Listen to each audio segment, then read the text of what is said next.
अस्सलाम वालेकुम नाजरीन। अब तो ये नज़ारा देखकर यूं महसूस सा होता है जैसे कि हमारे देश भारत में अब गैर हिंदू होना कोई जुर्म या अपराध बन चुका है। हमारे मुल्क की कई रियासतों से ऐसी तस्वीरें आई हैं जो एक आम इंसान को डराने और सहमाने के लिए बहुत ज़्यादा काफ़ी हैं। नाजरीन, जैसे कि आप सबको पता होगा कि 25 दिसंबर को जो हमारी ईसाई बिरादरी है वो एक बहुत ही अहम त्यौहार बनाते हैं अपने नज़रिए के मुताबिक।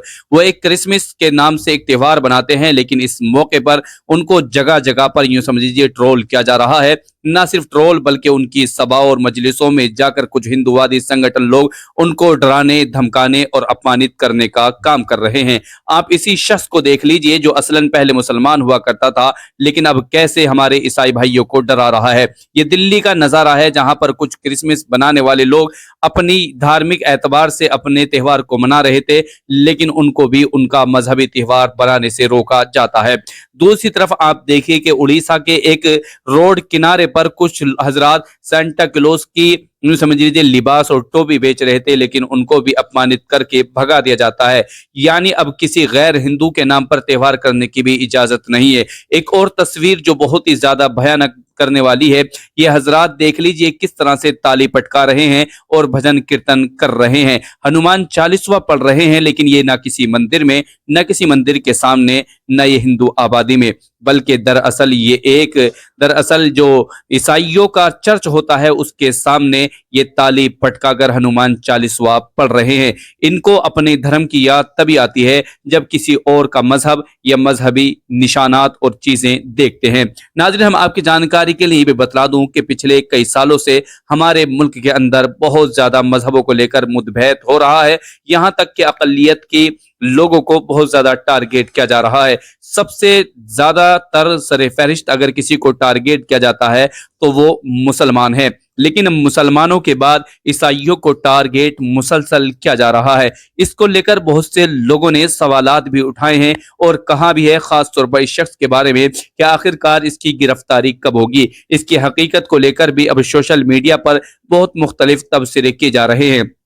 इस शख्स के बारे में दावा किया जा रहा है कि असलन ये बांग्लादेशी है और फिर ये सन 2013 में एक्स मुस्लिम बनता है और फिर सन 2018 में ये यूं समझ लीजिए अपना आप को सनातनी कहने लगता है। लेकिन इसके बयानात और इसका व्यवहार हमेशा से ईसाइयों और मुसलमानों के विरोध में रहा है। और अब तो इसने हद ये कर दी कि बाकायदा एक सभा में जो ईसाइयों की चल रही थी और वहां वो अपनी मजहबी आजादी के साथ अपना मजहबी प्रोग्राम कर रहे थे, वहां पर ये चंद गुंडों को लेकर घुसता है और वहां पर ईसाई मजहब को और उनके मानने वालों को अपमानित करता है। शर्म की बात तो यह है कि एक खातून से भी ये बेहुरमती जैसे अल्फाजों का इस्तेमाल करता है। अब इसके बाद जब जैसे ही सोशल मीडिया पर इसकी वीडियो वायरल हुई तो बहुत से लोग इसके लिए अब यूं समझ लीजिए इसके खिलाफ मांगे तेज कर दी गई हैं। इसके अलावा और भी मुख्तलिफ कई वीडियो कई राज्यों से वायरल हो रही हैं, जहां खास तौर पर सिख भाइयों को, जहां ईसाई भाइयों को, उनके चर्चों को और क्रिसमस जो उनका एक मजहबी त्यौहार है,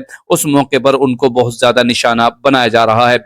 तो नाज़रीन, हम आपकी जानकारी के लिए ये भी बतला दूं कि आखिरकार हमारे मुल्क में ये किस तरफ को हमारे मुल्क को किस दिशा की तरफ धकेला जा रहा है, आखिर उसकी क्या वजह है और इसके पीछे क्या लॉजिक है। ये ऐसी ताकतें जो मुसलमानों को तो कभी ईसाइयों को टारगेट करती हैं और उनको उनकी मजहबी आज़ादी से भी महरूम रखने की कोशिश कर रहे हैं। हम इनकी कड़े अल्फाजों में निंदा करते हैं और ऐसे लोगों के खिलाफ यूपी पुलिस हो या पूरे देश की पुलिस हो और सरकार हो, उससे ऐसे लोगों के खिलाफ कड़ी से कड़ी कार्रवाई की मांग करते हैं। बाकी आप क्या कहेंगे कमेंट सेक्शन में अपनी राय का जरूर इज़हार फरमाएं। वीडियो को शेयर करें, इसलिए कि हक और सच के साथ हमेशा आवाज उठानी चाहिए और अपने हक के लिए हमेशा आवाज बुलंद करनी चाहिए। अगर आपसे कोई आपके हुकूक छीन रहा है तो उसको चाहिए कि कानूनी कटघरे में खड़ा किया जाए ऐसे शख्स को, इसलिए कि हमारे मुआशरे, समाज और हमारे मुल्क में किसी के लिए भी मतभेद करने की या किसी को उसकी मजहबी आज़ादी छीनने की इजाज़त नहीं है। हर एक को हमारे मुल्क के संविधान ने ये इजाज़त दी है कि वह अपने आप को अपने मजहब के साथ जोड़ कर रख सकता है और उसको अपनी मजहबी मुकम्मल जो चीज़ें हैं उन पर अमल करने और उसको गाइड करने